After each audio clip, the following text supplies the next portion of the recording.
Welcome to Lento English. Ready to level up your English? Here we learn through stories, slow, clear, and fun. Listen, relax, and enjoy the journey. One introduction. It was a clear day at a large university campus. The sky above was a bright, cloudless blue. Thousands of students had gathered outside. They sat and stood on the green lawns, waiting for an important event to begin. A well-known speaker was on a stage placed under a big tent. His name was Charlie Kirk, and he was 31 years old. Many people recognized him from television and radio. Charlie Kirk was taking part in a debate. He sat at a table with other speakers who held different views. They were discussing big ideas and important topics. The crowd of students reacted to what was said. Some cheered loudly, showing their strong support for Charlie Kirk. Others protested, holding signs or making noise to show their disagreement. The air was filled with a mix of excitement and tension. Everyone was listening closely, eager to hear each speaker's words. Charlie Kirk was a powerful and direct speaker. He was known for sharing his thoughts very clearly. He had become a significant voice for many young people who believed in his ideas. He traveled to many university campuses, often places where different opinions were common, to share his message. This day at this university was one such event. People watched him with great interest. The tent had a sign that read, "Prove me wrong," inviting open discussion. Suddenly, a very loud and sharp sound echoed through the air. It was a noise that made everyone freeze. The sound came from near the stage, cutting through the debate. In that exact moment, Charlie Kirk moved quickly. He put his hand to his neck, a look of surprise on his face. Then, without warning, he fell from his chair. He collapsed onto the stage floor. The debate stopped instantly. A wave of fear swept over the thousands of students. People began to scream loudly. They started to run in all directions, pushing past each other. They wanted to escape the sudden danger. Chaos filled the calm university grounds. The entire event was being filmed by many cameras. These cameras recorded the terrible moment, showing the tragedy to the whole world. The clear day had quickly become a scene of panic and sorrow. A movement's leader was lost in an instant. 2. A young man's idea. Charlie Kirk was a young man with a clear vision. When he was just 18 years old, he had an important idea. He saw that many young people wanted to learn more about conservative ideas. He felt there was a need for a group that could teach and inspire them. This idea led him to create an organization called Turning Point USA. It was a nonprofit group that worked to share conservative views and help young people get involved in politics. He wanted to give them a place to discuss their beliefs and make their voices heard. From its beginning, Turning Point USA grew quickly and became very successful. It started as a small idea in the mind of a young man, but it soon became a powerful force. Many young people across the country joined the group. They liked Charlie Kirk's clear message and his energetic way of speaking. He spoke about ideas that were important to them, such as freedom and limited government. Because of this, Turning Point USA became the largest conservative youth movement in the United States. It gave a strong voice to young people who felt their ideas were not often heard in schools or in the media. Charlie Kirk himself became a very well-known person. He was seen as a key leader for young conservatives across the entire nation. He helped shape how many young people thought about politics and their role in the country. His dedicated work made him a central figure in a much larger movement. He was often described as the public face of the Make America Great Again movement for young people. His passion for conservative principles resonated with many students and young adults. He believed deeply in helping young voters understand conservative ideas and the importance of their participation. His efforts were very successful in reaching many students. He played a big part in bringing many young voters to the side of President Donald Trump. These young people listened to Charlie Kirk and decided to support the president. He was a strong and clear voice for those in their youth who believed in conservative values. Through his hard work, he built a powerful group that influenced many. His idea, started when he was only 18, changed the landscape for young conservatives in the country. He gave them a platform and a sense of belonging. This was the beginning of his journey as a major voice in American politics. 3. Working with the president. Charlie Kirk had a very close relationship with President Donald Trump. He was seen as a strong friend and a key helper to the president. Many people knew Kirk as a central figure in the Make America Great Again movement, a group of pro-Trump influencers. He worked hard to support President Trump's ideas and goals. Their connection was very important for both of them.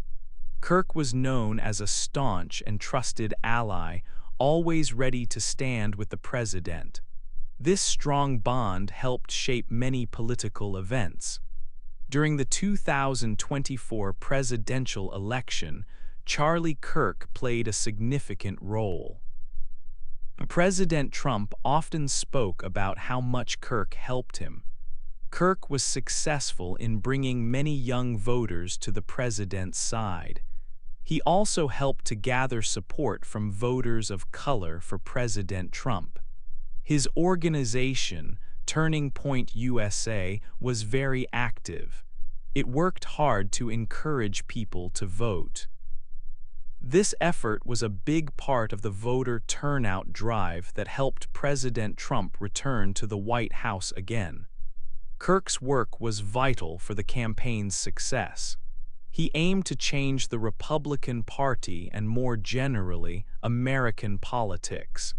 He did not seek a job inside the government. Instead, he chose to make a big difference from outside, using his influence and his group. Kirk also built important friendships with people close to the president. He became a very close friend of Donald Trump Jr., who is the president's oldest son. They traveled together, for example, on a trip to Greenland in January. This trip showed how strong their friendship was and their shared interests. Kirk also gave early support to J.D. Vance. Vance later became the vice president. Kirk was an early helper for Vance when President Trump was deciding who his running mate would be. These friendships showed Kirk's strong connections and influence within the president's inner circle. He was a trusted voice among key political figures. Beyond his direct work with the president, Kirk used his platform to share his beliefs. He was a sharp critic of the mainstream news media, often questioning their reports. He spoke out strongly on many important topics. These included discussions about race, gender, and immigration. His direct and often challenging style won him many loyal supporters. However, it also brought him strong opposition from others who held different views. He used his voice to talk about what he believed was right. He strongly advocated for conservative values. He was a clear supporter of gun rights and openly spoke against transgender rights. His strong opinions made him a central figure. He became a respected leader for many young conservatives across the country, giving them a voice and a movement of their own. 4. A strong voice. Charlie Kirk used many ways to share his ideas with people. He had a big presence on social media. On the platform X, more than 5 million people followed him. He also had his own show called The Charlie Kirk Show. This show was both a podcast and a radio program. More than 500,000 listeners tuned in every month. Besides his online and audio presence, Kirk was often on television. He made regular appearances on Fox News. Sometimes he was a guest host on popular shows like Fox and Friends. These appearances helped him reach many people across the country. He became a central voice for many young conservatives. Kirk's way of speaking was direct and often controversial. He spoke very openly about many topics. He discussed what he called culture war battles, including race, gender, and immigration. He often criticized mainstream media. He was also an outspoken critic of some modern social ideas, such as certain transgender rights. His strong opinions made him a unique voice. Because of his provocative style, Kirk gained a large and loyal group of supporters. Many people agreed with his views and felt he spoke for them. They saw him as a hero, especially young conservative students. He met them where they were and offered them a movement of their own. For these supporters, Kirk was a leader not afraid to speak his mind. However, his direct approach also created strong opposition. Many people disagreed with his ideas.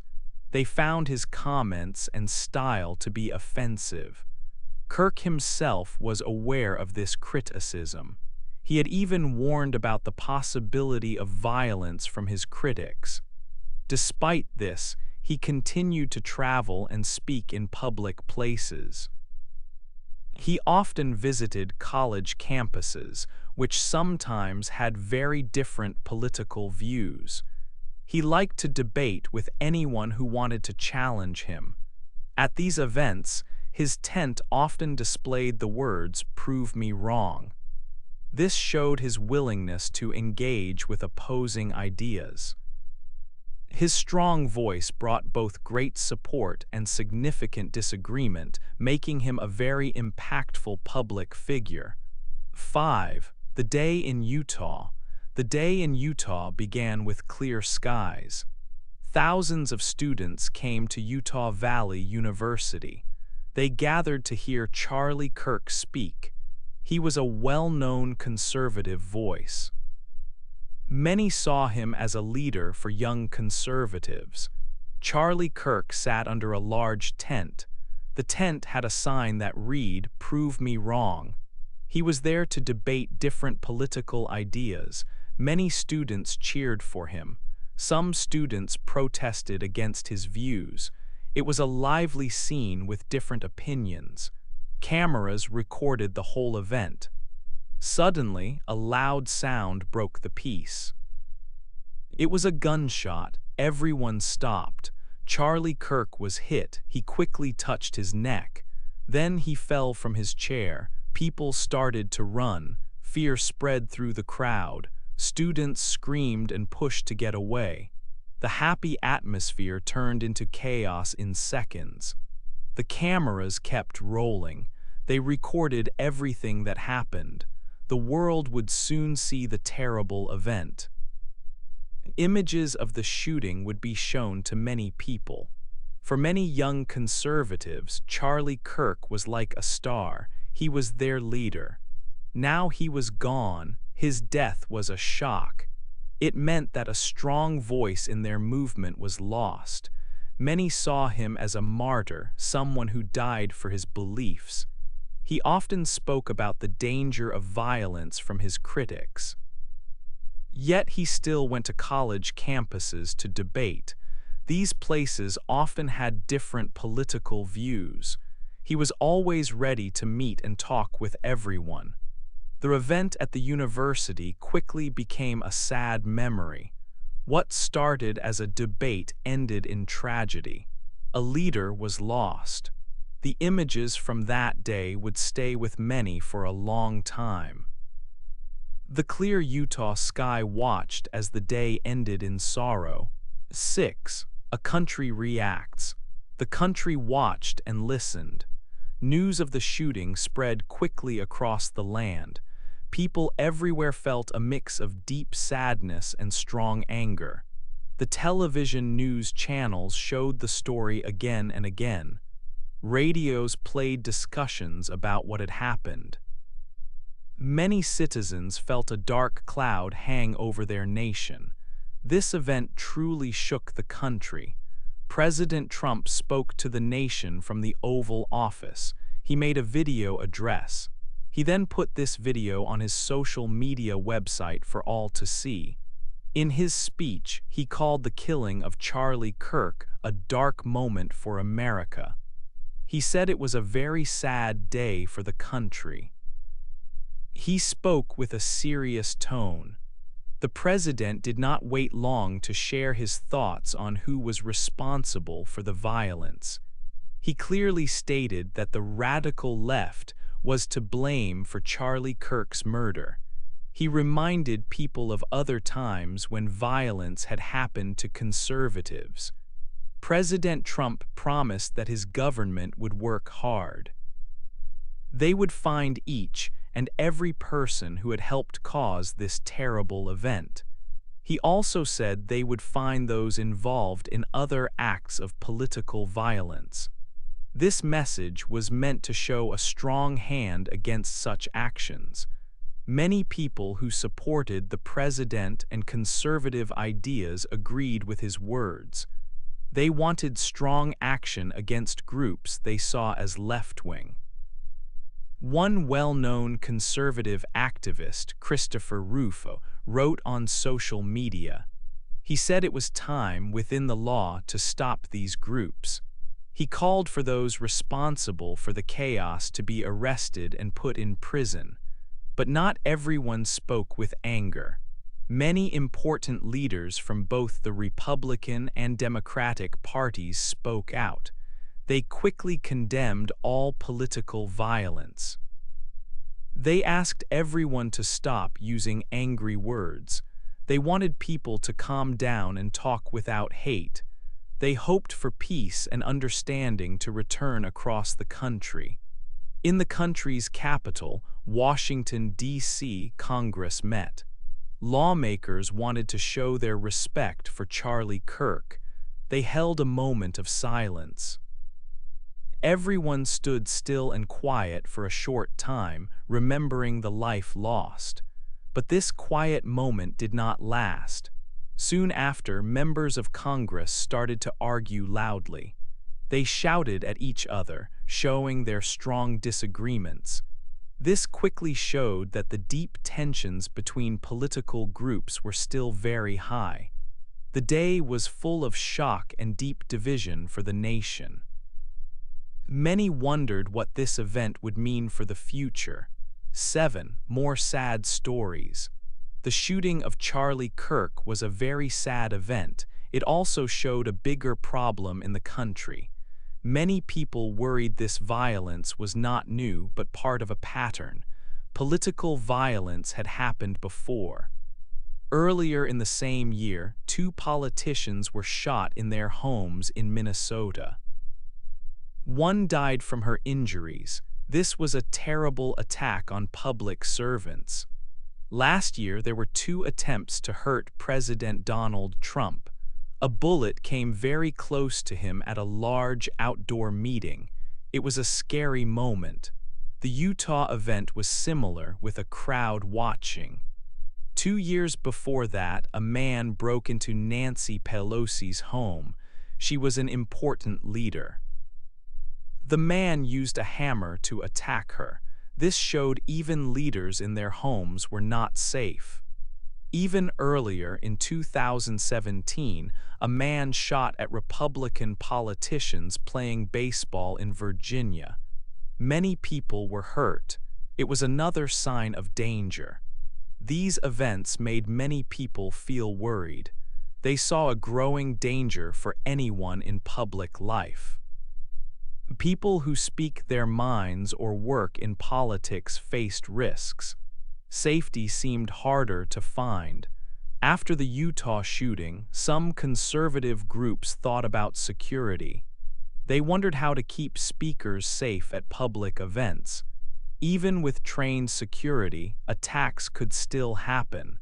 The attempt on President Trump's life in Pennsylvania showed this. It was nearly successful, even with many security people. The idea grew that no one was truly safe.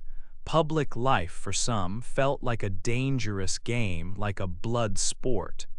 This feeling could hurt American politics. It could make people afraid to speak up or take part. The country faced a difficult question. How could people work together with so much anger and violence? The sadness from these stories was clear. It showed a deep problem that needed fixing. Many hoped for a future where such events would not happen again. The path ahead seemed unclear. 8. What happens next? The day ended with a heavy feeling in Utah. People there, like everywhere else, tried to understand what had happened. Local leaders, police, and witnesses felt the shock of the event. Many were sad and confused by the sudden violence that had taken place.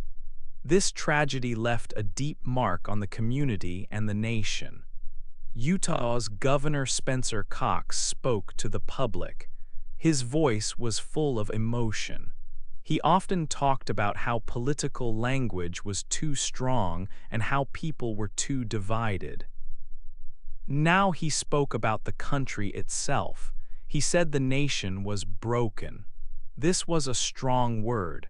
The country was close to celebrating a very important birthday, 250 years since it began.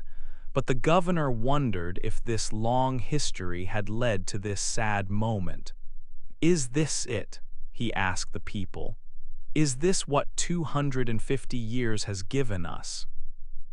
His questions were difficult. They made many people think deeply about the state of their country. He then answered his own question. I pray that is not the case, he said. His words showed his hope, but also his deep worry for the future. His doubt was clear. It showed a simple truth for that day. No one knew what would happen next for America. Could the country fix its violent politics? Could it heal from the anger that seemed to grow every day? The answer seemed far from clear. The future felt uncertain for everyone. The shooting of a well-known person on a university campus made many people stop and think. It was not just about one man. It was about the way people talked to each other in politics. It was about how easily anger could turn into violence with terrible results. This event forced everyone to look at the bigger picture. The event highlighted the deep divisions that already existed in the country. People held very different ideas. They sometimes found it hard to listen to each other. This made the divisions even wider. Now, after such a terrible event, these divisions felt even more dangerous. The unity of the nation was truly tested. Many people wondered if the country could find a way to come together again. Could different groups learn to live with their differences without anger and violence? Could leaders find new ways to talk and work for all people, putting the nation first? These were big questions that needed answers. The story of this day and the days before it ended with these questions hanging in the air. There was no easy answer to be found. The future of the country seemed to hang in the air, uncertain and full of challenges. People hoped for peace, but they also feared what might come next. The path ahead for the nation was not clear at all.